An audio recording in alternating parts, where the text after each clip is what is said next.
Hi guys, in this video I will show you how to use less data for calls in Telegram on an iPhone. So this is my iPhone device. So let us start. So just find Telegram app on your iPhone and then tap on it to open it. So here is my Telegram app. Let me tap on it to open it.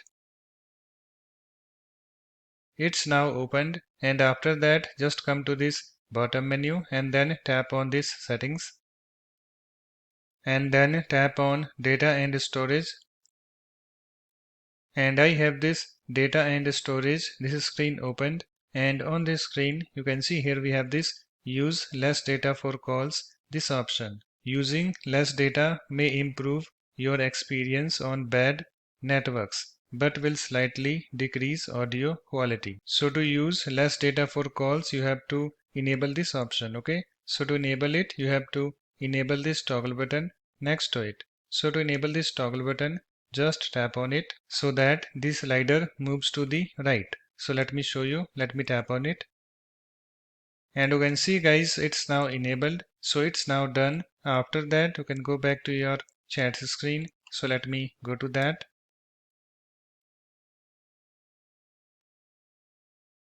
So that's it. In this way, you can easily use less data for calls in Telegram on an iPhone. So thanks for watching. If you like my videos, please support this channel by subscribing to it.